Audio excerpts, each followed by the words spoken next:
reaching you live from Nigeria's capital city, Abuja. First, the headlines.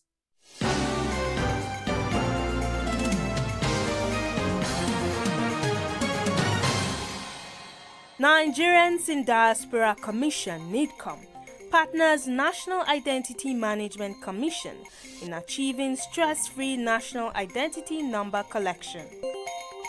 Abuja sports lovers in high spirit tipped Super Eagles to lift the Golden Trophy in the ongoing AFCON Championship in Côte d'Ivoire. Clearview News commentary analyzes the features of a credible prison system in Nigeria and the dangers of fleeing inmates as a ticking bomb.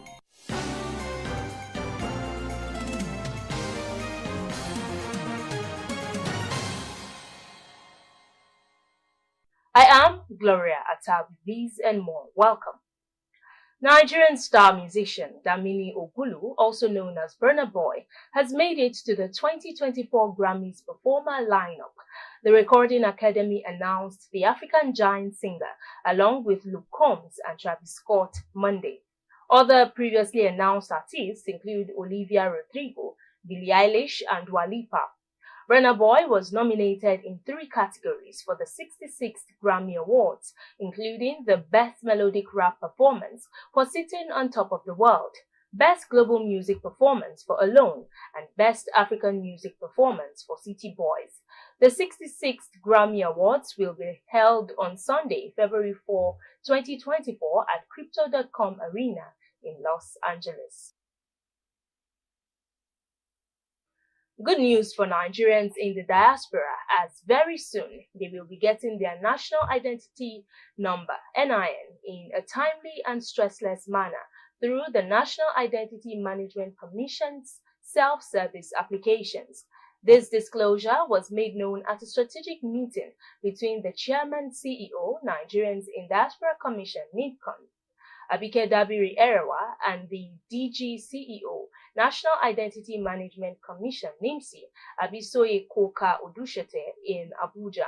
Mrs. Koka Odushete noted that the self-service application, which will be launched in February this year, will be done in a contactless and seamless fashion.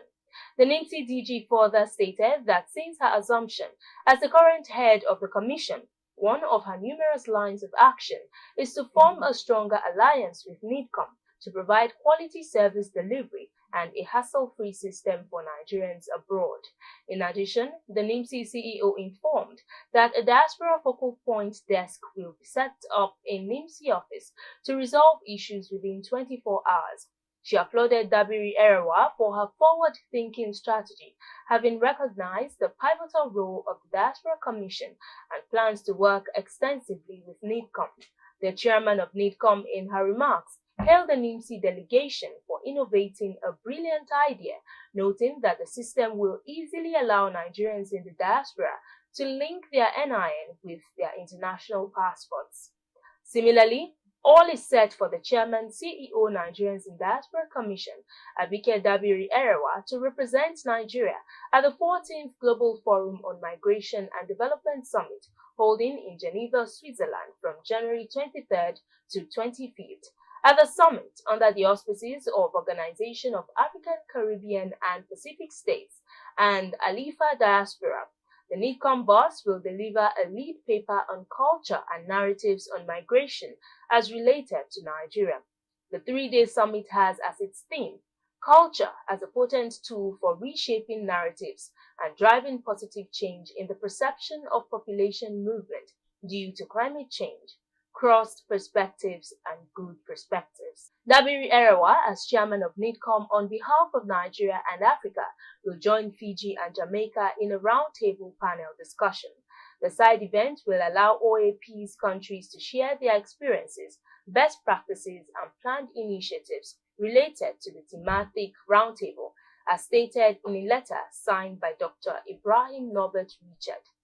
Created in 2007, the Global Forum on Migration and Development Summit is a state-led, informal, and non-binding process which helps shape the global debate on migration and development. It will bring together around 100 governments, civil society, the private sector, local authorities, the youth, the UN system, and relevant stakeholders. It is exactly 10 years ago when Nigeria defeated Burkina Faso 1-0 to win their third Africa Cup of Nations AFCON, sparking wide celebrations across the country. Now, having defeated host country and one of the tournament's favorites, Cote d'Ivoire, Nigerians in their reactions have expressed optimism that the Super Eagles will come back with the trophy in the 2023 Africa Cup of Nations AFCON. Clearview News in Okon, who spoke with some football lovers in Abuja, the nation's capital, tells us more. 2013 was the last AFCON Nigeria won. The team have only managed to finish third at the 2019 edition after failing to make the tournament in 2015 and 2017. Super Eagles began the competition this year on a shaky note, drawing Equatorial Guinea in their first match, but so far, the Super Eagles of Nigeria have boosted its credibility as one of the favorites to lift this year's African Cup of Nations following a 1-0 win over host nation Africa Coast.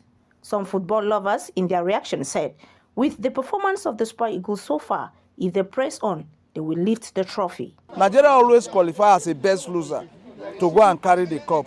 But now, with what is happening now, they are doing well. I think what is there is that Nigeria, they have learned from their past mistakes. For the first leg they played, they were struggling to qualify. But this second leg that they play with Cote d'Ivoire, I can see their commitment.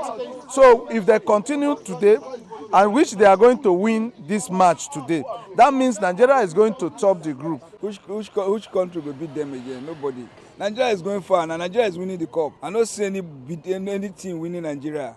Today match, we finalize everything for us to top the group and to proceed ahead. From the look of things and from the way they have played so far, it's quite clear that they are going to go far.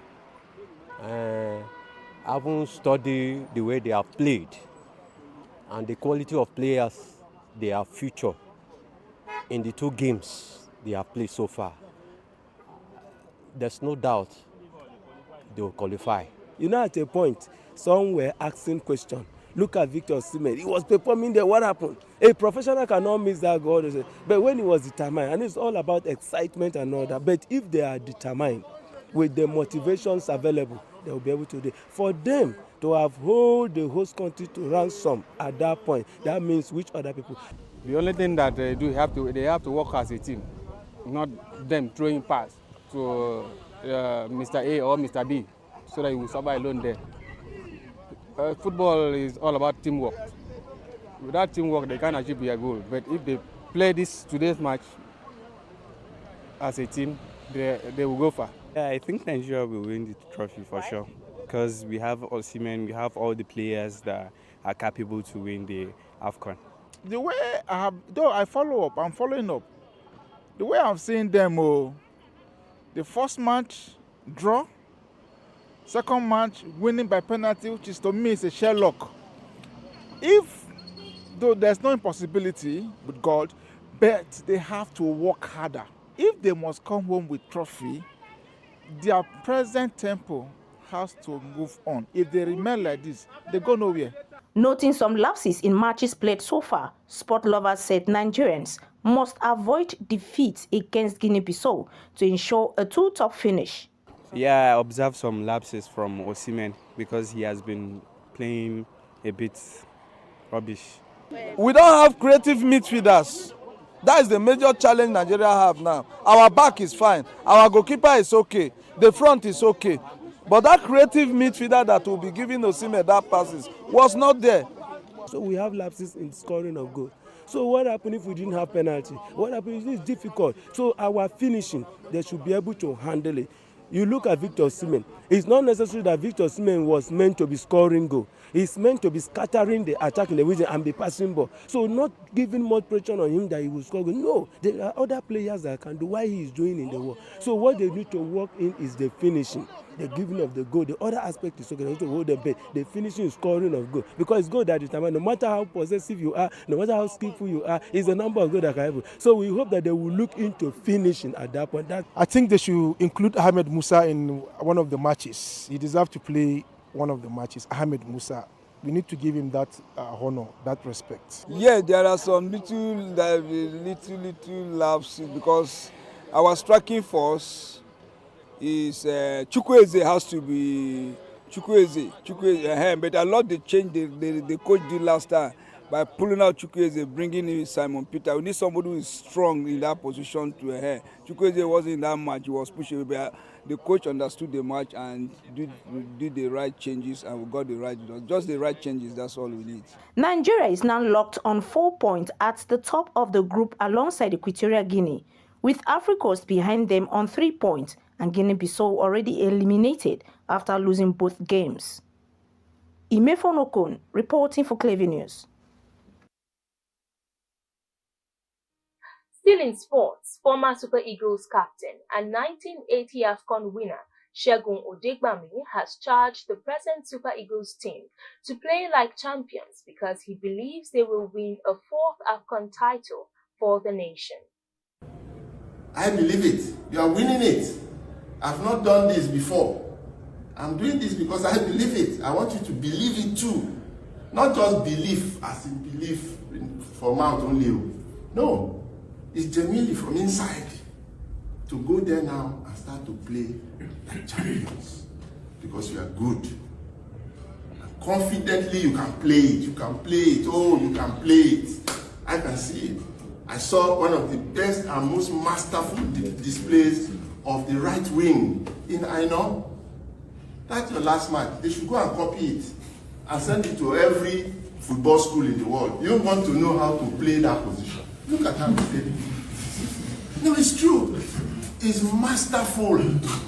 Odegbami, who encouraged the boys in Cote d'Ivoire, was a star of the 1980 winning side when he scored a brace in the final against Algeria. He was also a part of the Eagles' backroom staff when the team qualified for the World Cup for the first time in 1994. In determination and composure, you are just absolutely brilliant. And you can go on and on for all the players who are going to entertain us, who are going to win for us. And win for yourselves. Look, I believe it. I'm here to encourage you, to wish you well. I'm going to watch you well tomorrow. It's going to be a tough match. It's going to be a difficult match.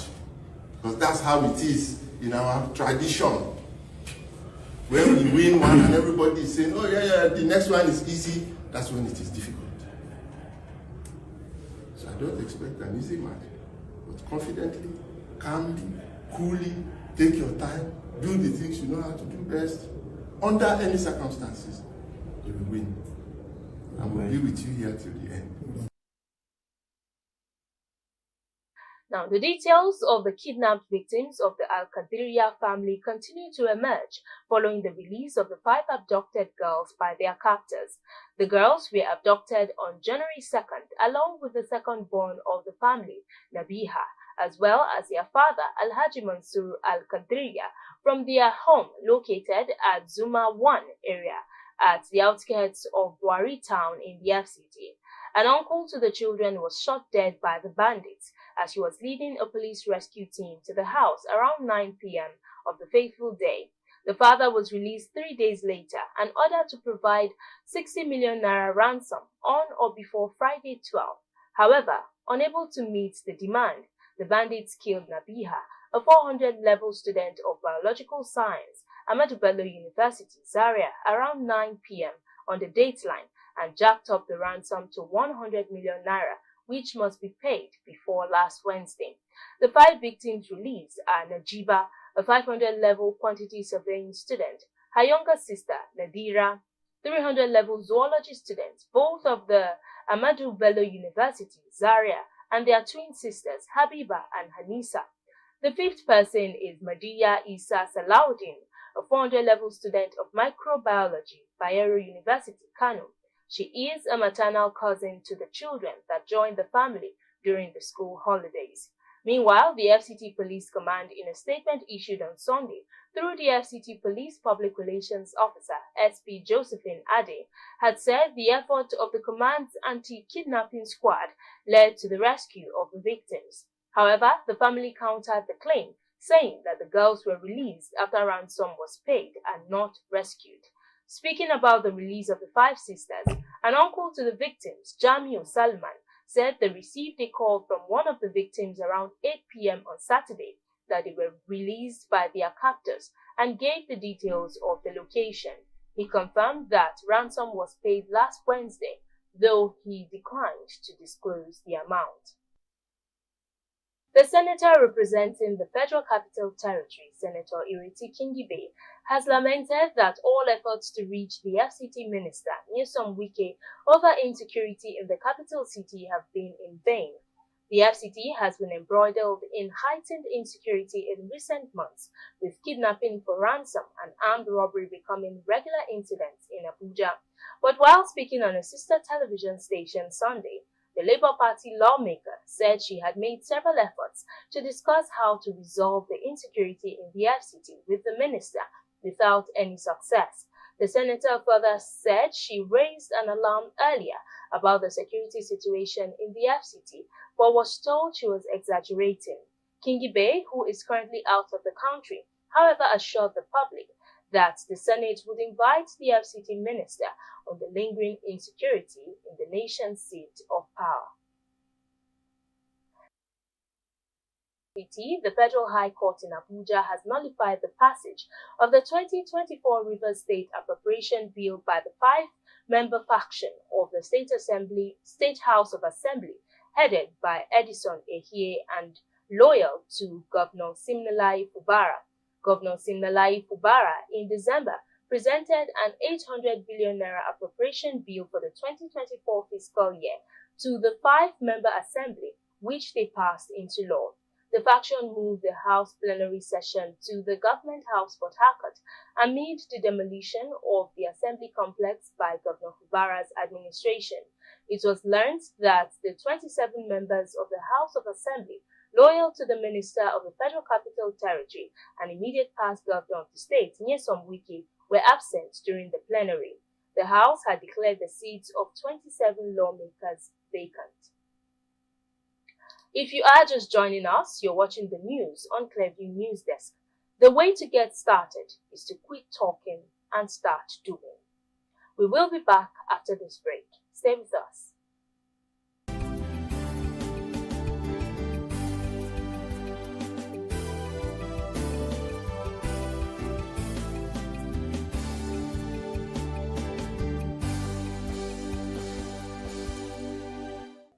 Welcome back. We have a commentary on the dangers of jailbreaks in Nigeria.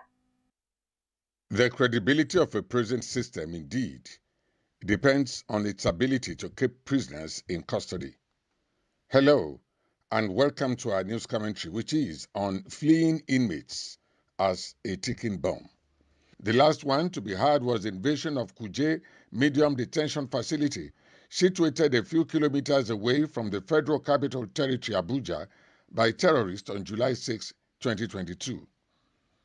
According to an official statement from the facility, over 800 inmates, including Boko Haram terrorists, fled the prisons, and only about 443 prisoners were recaptured, while many of them remain at large up till today.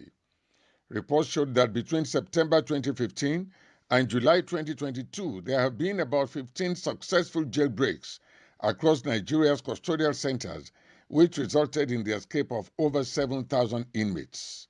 However, pundits and stakeholders have attributed this problem to multifaceted challenges around the sector, which will continue to undermine the safety of custodial centers across the country, if not tamed properly.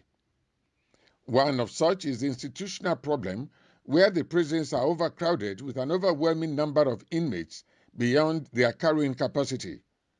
Another version puts the weak security system of our collective security institutions as the major reason that paves way for criminals to initiate and succeed with jailbreaks. For example, in the wake of Kuje prison break, On visit to the scene, Buhari blamed the intelligence gathering system for the security breach.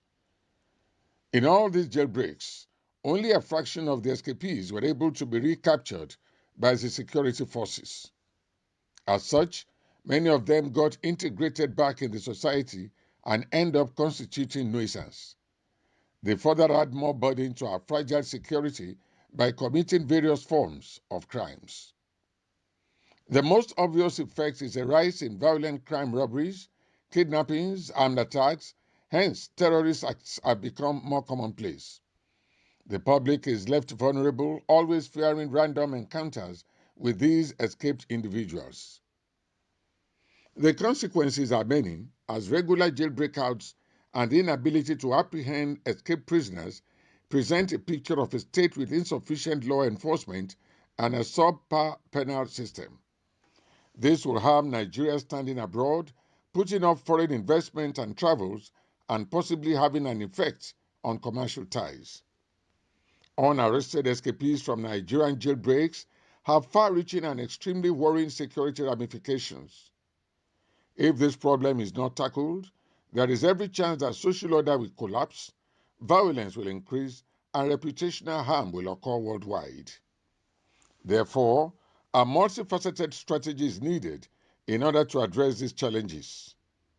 Important improvements include stronger infrastructure, enhanced intelligence gathering, and enhanced training for correctional officers.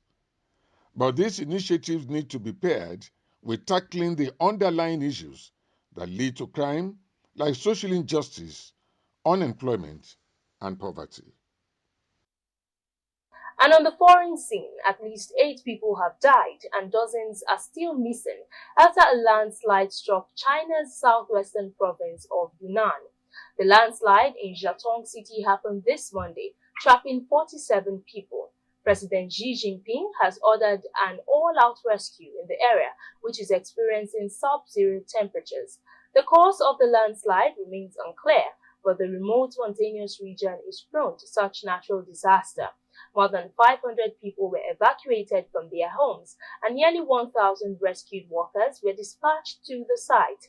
Chinese Vice Premier Zhang Zhujing reportedly led a group to the site to guide rescue operations. One of the villagers told local media that most of the residents were either elderly or children, and that the landslide happened while many people were still asleep.